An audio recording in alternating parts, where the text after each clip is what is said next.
400 سے زیادہ صفحوں پر سورہ لم نشرح کی تفسیر لکھی ہے. اتنے بڑے عالم امام المتکلمین. انہوں نے کہا کہ اس کمرے میں چلے جائیں, وہاں مفتی صاحب بیٹھے ہیں, وہ اس کا جواب لکھیں. 4-5 آدمی کسی گاؤں سے آئے تھے فتویٰ لینے. وہ جب کمرے میں گئے تو انہوں نے یوں کر کے کمرے میں جھانک کے دیکھا, وہاں 15.5 سال کا لڑکا بیٹھا ہوا. تو وہ انہی قدموں پہ واپس آ گئے اور اعلیٰ حضرت کے والد صاحب سے آ کے کہتے ہیں وہاں تو کوئی مفتی شفتی نہیں ہے, وہاں تو ایک 15.5 سال 16 سال کا لڑکا بیٹھا ہے. آپ نے فرمایا وہی ہمارے مفتی صاحب ہیں, وہی جواب لکھیں گے. دیکھیے ذرا, 4 سال کی عمر میں ناظرہ قرآن اور 1 مہینے میں پورا قرآن مجید حفظ کیا. 8 سال کی عمر میں عربی زبان کی بڑی ادب کتاب ہے علم نحو کی, ہدایت النحو, اس کی شرح عربی زبان میں امام احمد رضا نے. عربی زبان 8 سال کے بچے کو کہاں عربی آتی ہے, انگلش آتی ہے.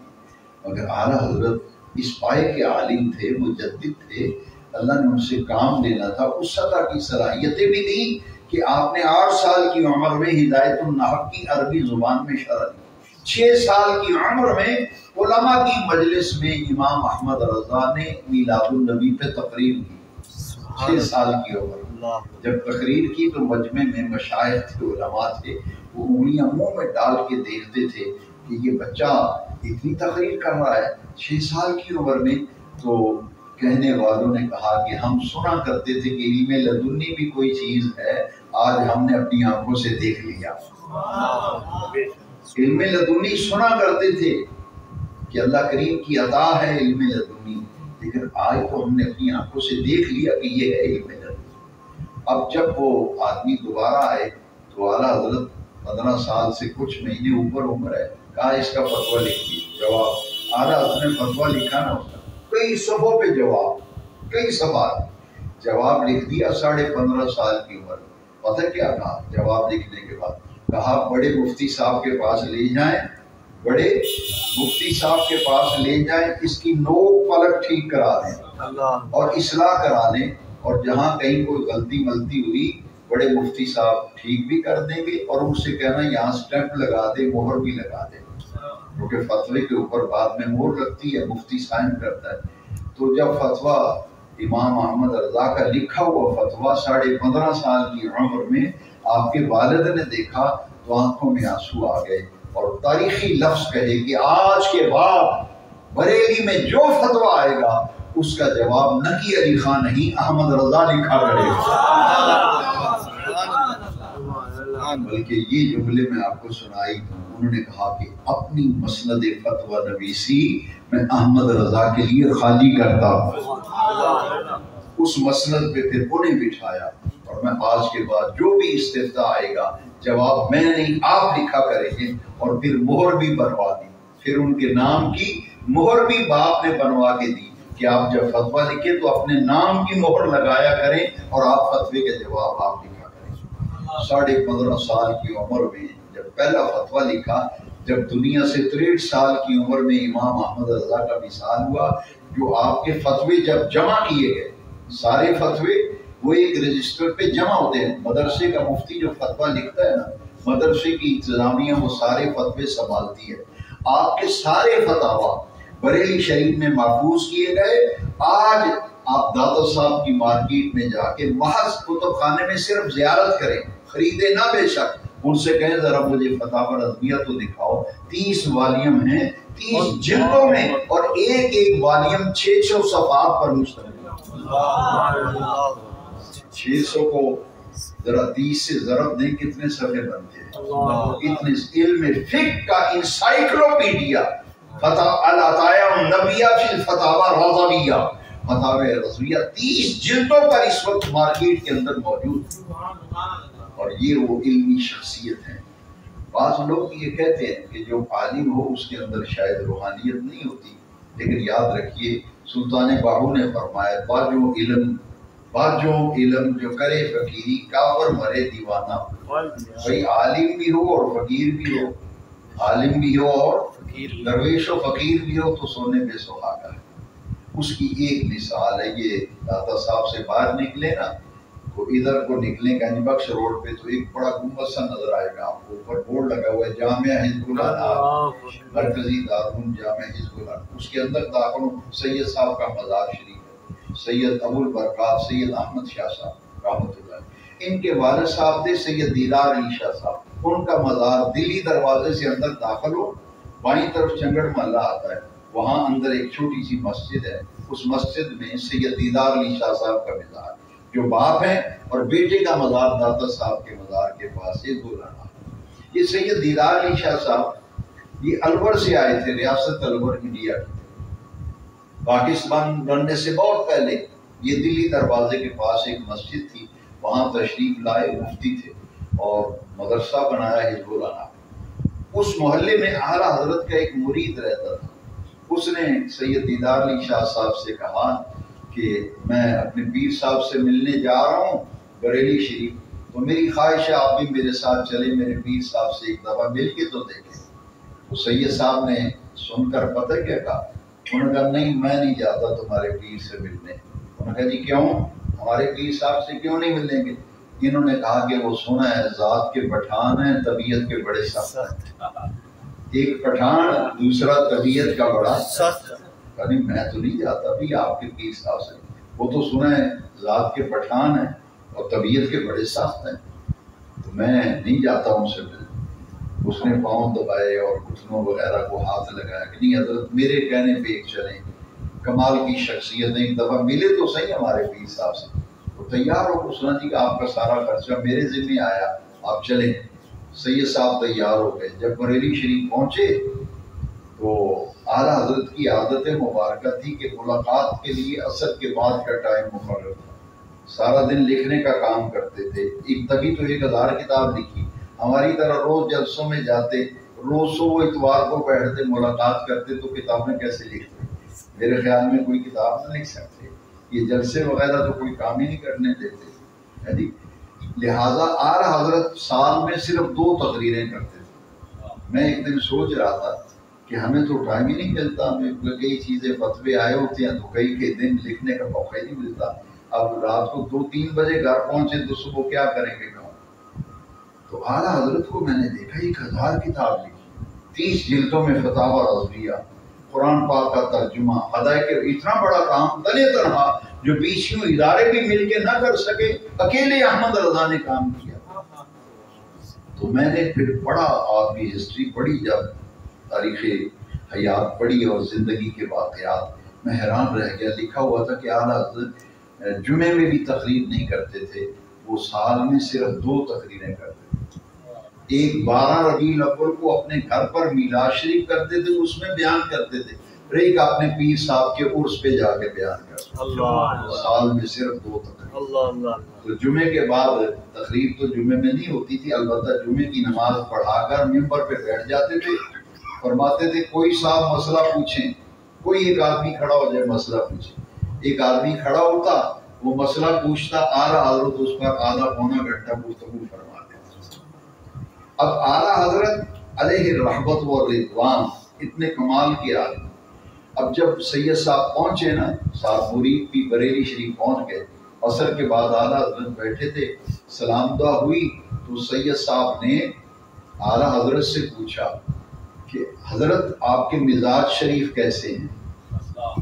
حضرت آپ کے مزاج شریف کیسے ہیں؟ اعلیٰ حضرت نے فوراً کہا سید صاحب کیا بتاؤں، ذات کا پٹھان ہوں، طبیعت کا بڑا سخت ہوں۔ ذات کا طبیعت کا بڑا سخت۔ اب یہ سید ہیں، اعلیٰ پٹھان ہیں، اور سید پٹھان کے مرید ہو رہے ہیں۔ سید صاحب نے، یہ دیدار علی شاہ صاحب، دلی دروازے اندر جائیں، بڑی روحانی شخصیت۔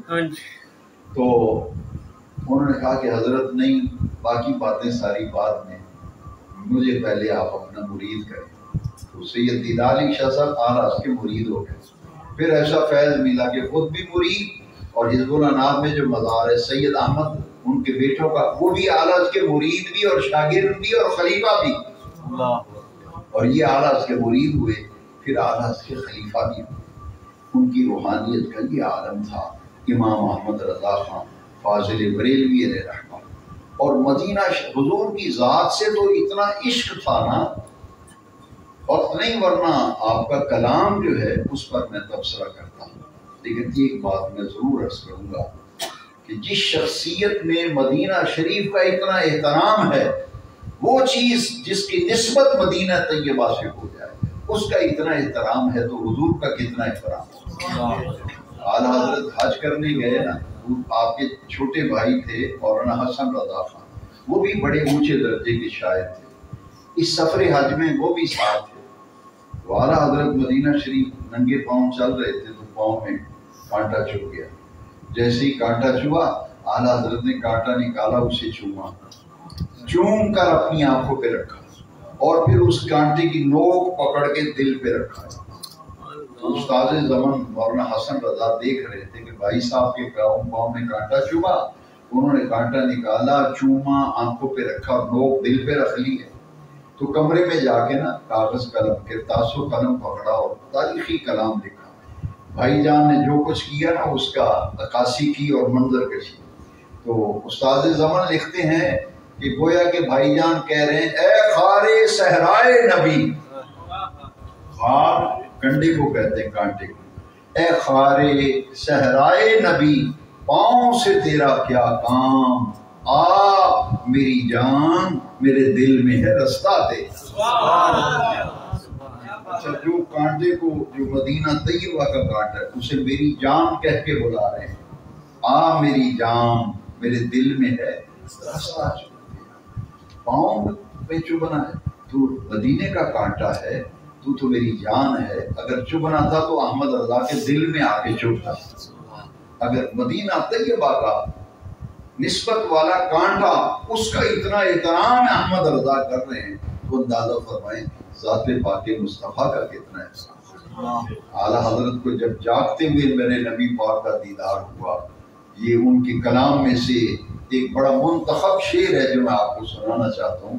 انہوں نے اعلیٰ حضرت کو جب جاگتے ہوئے حضور کی زیارت، بعض نعت خواں پڑھتے ہیں انہیں جانا، انہیں نہیں، اعلیٰ حضرت کو تو دیدار ہو رہا تھا نا، اس لیے حضور کی طرف اشارہ کر کے کہتے انہیں جانا انہیں مانا، انہیں جانا انہیں مانا، نہ رکھا غیر سے کام، للہ الحمد میں دنیا سے مسلمان۔ حضور سے محبت کرنا، اللہ اکبر۔ ابھی عزیز محمد شفیق قادری صاحب نے آج کلام بھی پڑھا، سب سے اعلیٰ و اعلیٰ ہمارا نبی، سب سے بالا و اعلیٰ ہمارا نبی۔ تو اعلیٰ حضرت کے جس کلام کو آپ دیکھیں گے اس کلام سے محبت رسول کی خوشبو آئے گی۔ اور ایک کلام ایسا ہے حمد باری تعالیٰ۔ اعلیٰ حضرت کے پاس ایک شاعر آیا، اس نے کہا آپ نے نعتیں تو بہت لکھی ہیں مگر حمد نہیں لکھی، اللہ کی حمد بھی ہونی چاہیے۔ تو اعلیٰ حضرت نے فرمایا لائیے ہمارا کیا جاتا ہے، کاغذ قلم لے آؤ ہم ابھی لکھ دیتے ہیں۔ اب اعلیٰ حضرت نے جب حمد باری تعالیٰ لکھی، ابھی تک بر صغیر میں اس پائے کی حمد کوئی شاعر لکھ ہی نہیں سکا، اردو کا کوئی شاعر نہیں لکھ سکا جتنی بھی حمد باری تعالیٰ۔ میں جب اسکول میں پڑھتا تھا، غالباً تیسری چوتھی کلاس میں ہوں گا، تو ہمیں اسماعیل میٹھی کا ایک حمد باری تعالیٰ پڑھائی جاتی تھی۔ میری عمر کے جو لوگ بیٹھے ہیں، 64 سال میری عمر ہو گئی، میری عمر کے جو لوگ ہیں انہیں پتہ ہے اسکول میں اس زمانے میں ہمیں ایک حمد پڑھائی جاتی تھی، رب کا شکر ادا کر بھائی جس نے ہماری گائے بنائی۔ بھائی اللہ کی حمد ہو رہی تھی، جی اللہ کی کیا ہو رہی ہے، رب کا شکر ادا کر بھائی جس نے ہماری گائے بنائی۔ ہمارے ٹیچر تھے، وہ سوٹی پکڑ کے نا دیوار کے ساتھ ہمیں سب کو اسٹوڈنٹس کو کھڑا کر اونچی آواز میں پڑھو، رب کا شکر ادا کر بھائی جس نے ہماری، یہ اللہ کا تعارف کرایا جا رہا ہے، حمد ہو رہی کہ رب وہ ہے جس نے گائے بنائی ہے۔ ہمارے ایک استاد تھے، وہ کہتے تھے بیل کہے گا میرا کیا قصور ہے، مجھے بھی تو رب نے بنایا، میرا نام کیوں لیا۔ مگر سنیے جس امام کی یاد میں اور آپ بیٹھے ہیں، حضرت سیدنا داتا گنج بخش شریف بن عثمان الجویری کے عرس کے موقع پر، آج ان کے عرس کا پہلا دن ہے، ان کے جوار میں بیٹھ کے ہم اس امام کا ذکر کر رہے ہیں جس نے ہمیں آ کے ولیوں کا ادب بتایا، جس نے عقیدے کا تحفظ کیا۔ اب اعلیٰ حضرت سے کہا گیا کہ حمد لکھیں، بڑی بڑی حمدیں لکھیں گی. رب ہے جس نے سورج بنایا، رب ہے جس نے ستارے بنائے. لیکن اعلیٰ حضرت کیا کہتے ہیں سنیے ذرا، اور بڑے دل پہ توجہ دیجیے. جو اعلیٰ حضرت نے لکھا ہے کہ وہی رب ہے، وہی رب ہے، وہی رب ہے جس نے تجھ کو ہما تن کرم بنایا. سبحان اللہ، یا رسول اللہ، وہی رب ہے جس نے تجھ کو ہما تن کرم بنایا، ہمیں بھیک مانگنے کو تیرا آسان بتایا. سبحان اللہ، ہمیں بھیک مانگنے کو تیرا آسان بتایا. یہی بولے سدرا والے چمن جہاں کے تھالے، سبھی میں نے چھان ڈالے، تیرے پائے کا نہ پایا، تجھے ایک نے ایک بنایا. تجھے حمد ہے خدایا، تجھے حمد ہے، سبحان اللہ، تجھے ایک نے ایک بنایا. یہ نقطہ ہے. گائے کے برابر ہوا اور اس جیسی شکل و صورت والی گائے ہو جائے گی. بندے کی بندے سے شکل ملتی ہے بعض اوقات. مدینہ شریف میں گیا تو مجھے ایک دوست تھا، مجھے شک پڑا کہ وہ ہے، بالکل اسی طرح چلتا تھا، چہرہ مورا اسی طرح. میں جب سامنے سلام لینے کے لیے گیا تو میں نے کہا نہیں بھائی یہ تو اور آدمی، بالکل ہم شکل کئی لوگ ہوتے ہیں، ٹھیک ہے، لیکن ہمارا ایمان ہے تجھے ایک نے ایک بنایا. حضور جیسا کائنات میں دوسرا رب نے بنایا ہی نہیں، بنایا ہی. اور دیکھیے اعلیٰ نے اس میں اشارہ کیا تجھے ایک نے ایک بنایا. اور آگے دیکھیے کیا فرماتے، یہی بولے سدرا والے، یعنی جبریل امین، یہی بولے سدرا والے چمن جہاں کے تھالے، سبھی میں نے چھان ڈالے، تیرے پائے کا نہ پایا، تجھے ایک نے ایک بنایا. تجھے حمد ہے خدایا، تجھے حمد ہے. سبحان اللہ، حمد باری تعالیٰ بھی بے مثال، نعتیہ کلام بھی بے مثال. اس لیے اعلیٰ کا کلام سمجھنے کے لیے بھی استاذ کی ضرورت ہے. وہ اعلیٰ کی ایک نعتیہ کلام ہے، جس سمت آ گئے ہیں دربے. اچھا وہ ایک نعت وہ پڑھتا تھا دربے بہا دیے ہیں. تو مجھے ایک آدمی نے پوچھا کہ یہ دربے کیوں ہوتا ہے؟ کہ نعت پڑھ رہے جس میرے کریم سے قطرہ گر کسی نے مانگا، میرے کریم سے قطرہ گر کسی نے مانگا، دریا بہا دیے ہیں در بے بہا دی. اصل لفظ ہے در موتی، آگے لفظ ہے بے بہا. وہ در بے پہلے پڑھ رہا ہے، آگے کہتا ہے بہا دیے. تو میں اکثر یہ کہتا ہوں کہ آرہا اس کے کلام کو سمجھنے کے لیے بھی معلم کی ضرورت ہے. وہ ساتھ ساتھ بتائے کہ اس کا معنی کیا ہے. جی لم یاتی نذیر کفی نظر، یہ آرہا کا کلام سنتے ہیں نا، کسی کو معنی نہیں آتا، لیکن ایمان سے بتاؤ جب پڑھا جاتا ہے تو بندے جھومتے نہیں. اس کی وجہ کیا ہے کہ حضور کی بارگاہ میں مقبول ہے. یہ نعتیہ کلام 4 زبانوں میں ہے. کتنی زبانوں میں؟ 4 زبانوں میں یہ کلام ہے. لم یاتی نذیر، اس کی بھی ایک وجہ بنی تھی. 2 شاعر تھے، ایک کا تخلص جو شاعر ارشاد کرتا تھا، دوسرا ناطق تھا وہ تخلص. وہ اعلیٰ کے پاس آئے تو انہوں نے بھی آ کے فرمائش کی کہ ایسی نعت لکھیں جو 4 زبانوں میں ہو. تو اعلیٰ نے 4 زبانوں میں نعت شریف لکھی. اس کا مقطع بڑا پیارا ہے جس میں ارشاد کا بھی نام آیا اور ناطق کا بھی. فرماتے بس خامائے خام نوائے رضا، نہ یہ طرز میری نہ یہ رنگ میرا، ارشاد احبا ناطق تھا، ناچار اس راہ پڑا جانا، ناچار پڑا اس راہ جانا. ارشاد اور ناطق انہوں نے کہا کہ 4 زبانوں میں تک. تو اعلیٰ کا یہ نعتیہ کلام 4 زبانوں میں مشتمل. اور اپنے آپ کو اعلیٰ حضرت دیکھیں نا، اب عاجزی کی ساری ختم ہو گئی، ہمارے اندر اب تکبر غرور آ گیا. اعلیٰ حضرت اپنے آپ کو کیا کہتے ہیں؟ جب مدینہ شریف گئے نا، کمال عاجزی اپنے آپ کو کہتے ہیں. اعلیٰ حضرت سرکار کی بارگاہ، نبی پاک کی بارگاہ میں عرض کرتے ہیں اے میرے آقا، چور سہی، بد سہی، مجرم و ناکارہ سہی. کوئی کہتا ہے اپنے آپ کو، کہے گا میں تو بڑا پارسا ہوں، تو میں تو بڑا نیک آدمی ہوں، میں سورہ یاسین، ایک بابا تھا وہ روزانہ مجھے میں 5 دفعہ سورہ یاسین پڑھ کے آئے. میں 6 تسبیحیں درود شریف کا پڑھ کے ہیں. میں نے کہا بابا جی بتاتے نہیں، پڑھ کے ہیں تو بس اپنے تک رکھیں. اس کا تعلق آپ کی ذات کے ساتھ.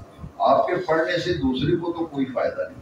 آپ پڑھیں ٹھیک ہے، مگر اعلیٰ حضرت دیکھیے عاجزی پیش کرتے ہیں سرکار کی بارگاہ میں، کس طرح نیاز مندی عرض کرتے ہیں. چور صحیح، بد صحیح، مجرم اور ناکارہ صحیح ہے، کیسا ہی صحیح ہے تو کریمہ تیرا.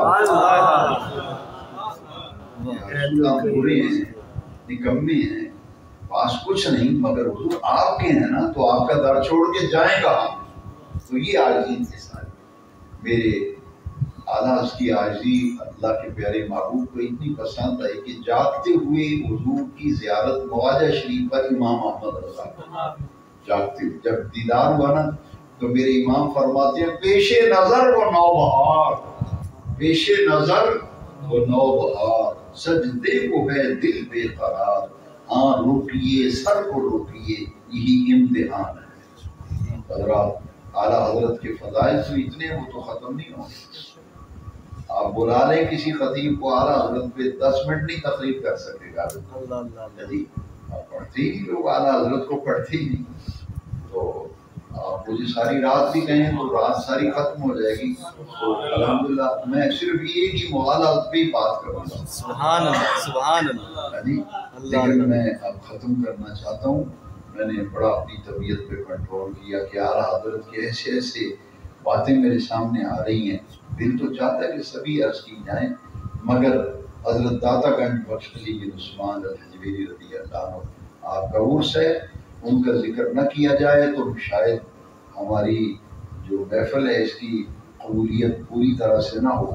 کہ اس ہستی پاک کا ذکر کیوں نہیں کیا جن کی وجہ سے پورا پنجاب جو ہے اس میں دین اسلام کی بہاریں ہیں. ڈاکٹر اقبال نے بھی کہا خاک پنجاب از دمے وہ زندہ گشت، اس کی سرزمین تو داتا صاحب کے قدموں کی برکت سے.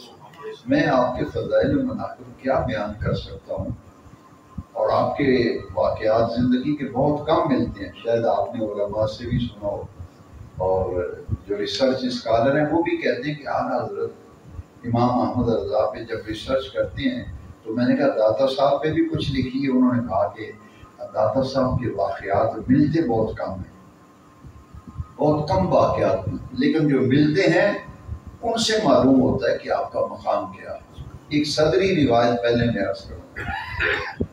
ہمیں داتا صاحب کے مقام و مرتبہ کا صحیح ادراک نہیں. یہ صدری روایت ہے جو سینہ بسینہ اولیاء میں چلی آ رہی ہے کہ حضرت غوث العظم شہنشاہ بغداد پیران پیر دستگیر سید عبد القادر جیلانی رضی اللہ عنہ آپ نے فرمایا اگر میں علی بن عثمان حجویری کے زمانے میں ہوتا تو ان کا مرید ہو جاتا. میں نے علامہ الہی بخش صاحب رحمۃ اللہ علیہ سے بارہا یہ سنا. میں نے ان سے سوال کیا تھا کہ اس کا کوئی ریفرنس کس کتاب ہے. فرمایا یہ صدری روایت ہے جو سینہ بسینہ صوفیاء اور اولیاء میں چلی آ رہی ہے. اور ایک حضرت داتا صاحب کی زندہ کرامت جو ہے نا، بہت سی کرامتیں ہیں. دودھ کی کرامت آپ نے سنی ہے، لیکن جو اصل میں یہ سمجھتا ہوں کہ حضرت خواجہ غریب نواز معین الدین اجمیری جیسی شخصیت جو عطائے رسول فی الہند ہیں، خواجہ خواجگان ہیں، وہ داتا صاحب کے قدموں میں آج بھی حجرہ اعتکاف موجود ہے. اس حجرے میں 40 دن آپ نے اعتکاف کیا تھا، چلہ کشی کی تھی. اور لوگ پوچھتے ہیں کہ مزارات پہ کیا لینے جاتے ہو، کیا ملتا ہے. میں نے کہا پوچھنا ہے تو غریب نواز معین الدین اجمیری سے پوچھو.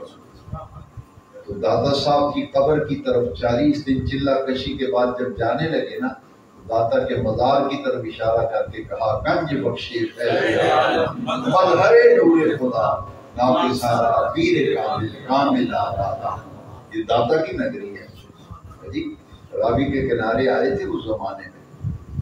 میں اس پر ختم کرتا ہوں ایک واقعہ جس سے میں خود بڑا لطف اندوز ہوا اور مجھے اس کا روحانی فائدہ ملا. میں بیان نہیں کرتا. مجھے خود ایک دوست نے کہا کہ یہ فلاں کلپ ہے فلاں کلپ ہے، اس میں یہ بات ہے. میں نے کہا میری زبان سے سنا تو بات کریں. ابھی بھی اندر بیٹھ کے میں یہی دوستوں کو کہہ رہا تھا کہ اگر میری زبان سے کوئی کوئی تحریر ہے تو پھر لے آئیں، لیکن اگر کوئی آدمی میرے ریفرنس سے کوئی واقعہ سناتا ہے تو اس کا میں ذمہ دار نہیں۔ میں کبھی اس طرح کی بات غیر ذمہ داری کی کرتا ہی نہیں، آپ کو بھی نہیں سناؤں گا، لیکن جتنی سنانے والی ہے اتنی ضرور۔ میں داتا صاحب رحمۃ اللہ علیہ کشف المحجوب شریف کا مطالعہ کرتا ہوں۔ بزرگوں نے لکھا ہے جس کو پیر کامل کی تلاش ہو پیر نہ ملے نا، پیروں کو دیکھتا ہے دل مطمئن نہیں ہوتا۔ وہ فرماتے ہیں کشف المحجوب شریف کا مطالعہ کیا کرے، پڑھا کرے، اس کو پیر کامل مل جائے، اس کی برکت سے مل جائے۔ میں نے داتا صاحب کے احوال میں پڑھا کہ آپ دمشق زیارات کے لیے گئے نا، حضرت داتا گنج بخش علی بن عثمان رضی اللہ، سید حجویر مخدوم مرکز پیر سید راہ، جب گئے تو انہوں نے رات بسر کی حضرت بلال کے روزے پہ، سیدنا بلال حبشی رضی اللہ، ان کے مزار شریف کے اندر جہاں مزار شریف ہے وہاں رات کو سوئے حضرت داتا گنج بخش۔ فرماتے ہیں رات میں نے وہاں گزاری، میں وہاں آنکھ لگی تو مجھے خواب میں نبی کریم علیہ السلام کی زیارت ہوئی۔ داتا صاحب نے حضور کی زیارت ہوئی، میں نے دیکھا نبی کریم علیہ السلام مسجد حرام میں تشریف لا رہے ہیں، مسجد مکہ شریف میں، حرم شریف میں، خانہ کعبے کے حرم میں داخل ہو رہے ہیں۔ حضور نے اپنی آغوش میں ایک نحیف اور کمزور جسم کا بزرگ آدمی ہے، زیادہ عمر کے، بہت نحیف ہیں، کمزور ہیں، نورانی چہرہ ہے، اور نبی پاک نے انہیں اپنی آغوش میں لیا ہوا ہے، اور آغوش میں لے کر حضور مسجد حرام میں آ رہے ہیں۔ زیارت ہوئی نبی کریم علیہ السلام، تو انہوں نے خواب میں حضور سے پوچھا یا رسول اللہ صلی اللہ علیہ وسلم، داتا صاحب پوچھتے ہیں نبی پاک سے، یہ کون خوش نصیب بزرگ ہے جس کو اپنی آغوش میں لیا ہوا ہے؟ نبی پاک نے فرمایا، اے علی حجویری، یہ میری امت کا امام ابو حنیفہ ہے، میری امت کا امام ابو حنیفہ۔ یہ خواب لکھ کے نا آگے داتا صاحب لکھتے ہیں کہ الحمدللہ میں پہلے ہی حنفی المذہب ہوں، لیکن اس خواب کو دیکھنے کے بعد میرا پختہ تصور و تیقن ہو گیا کہ نبی کریم علیہ السلام کی نظر رحمت حنفی مذہب پر، اور مجھے بھی شوق ہوا کہ داتا صاحب گئے ہیں حضرت بلال کے روزے پہ تو کتنا کرم ہوا ہے، میں بھی ایک تمنا اور ایک شوق میرے دل کے اندر بچلنے لگا کہ کون سا وہ وقت آئے کہ میں بھی ملک شام زیارات پہ جاؤں اور دمشق جاؤں اور حضرت سیدنا بلال کے روزے پہ جاؤں۔ یہی تمنا لے کے میں الحمدللہ اللہ نے کرم کیا کہ اس تمنا کے ایک سال بعد وہ وقت آیا کہ میں ملک شام زیارات کے لیے گیا، اور حضرت سیدنا بلال حبشی رضی اللہ عنہ کے مزار شریف پر میں نے حاضری دی۔ کچھ سیڑھیاں اتر کر، نیچے مزار شریف ہے، سیڑھیاں اتر کر جانا پڑتا ہے، اور آپ کی قبر انور، مزار پرانوار، بہت روحانیت و نورانیت، اور ایسے جیسے لائن لگی ہوتی ہے مزار شریف پہ جانے کے لیے، لائن میں لگنا پڑتا ہے، رش ہوتا ہے، لوگ دعائیں مانگتے ہیں، اور ایسا سکون ملتا ہے کہ وہاں جا کے بھی مجھے داتا صاحب کا خواب یاد آ گیا۔ میں نے دعا کی کہ یا رسول اللہ صلی اللہ علیہ وسلم، جس طرح حضرت بلال حبشی کے مزار پہ داتا صاحب آئے، آپ نے کرم کیا، حضور کی ساری امت پر اسی طرح نگاہ لطف، حضور کی ساری امت پر کرم کی، تو یہ ایسے مقبولان بارگاہ ہیں کہ جن کا فیض آج بھی جاری و ساری ہے۔ باقی ڈاکٹر اقبال نے جو کچھ داتا صاحب کی قبر سے فیض پایا وہ ایک الگ داستان ہے۔ ایک کتاب ملتی ہے مارکیٹ میں، حیات گنج بخش بعد از وصال، حیات گنج بخش بعد از وصال، کہ ان کے وصال کے بعد جو ان کی قبر کی برزخی زندگی ہے، اس میں کس عظیم روحانی شخصیت نے فائدہ اٹھایا، اس کتاب کے اندر سارا ہے۔ ڈاکٹر اقبال نے جو فیض لیا ہے نا، وہ اس کتاب کے اندر آپ پڑھیں گے تو آپ کو علم ہوگا۔ وآخر دعوانا ان الحمد للہ رب العالمین۔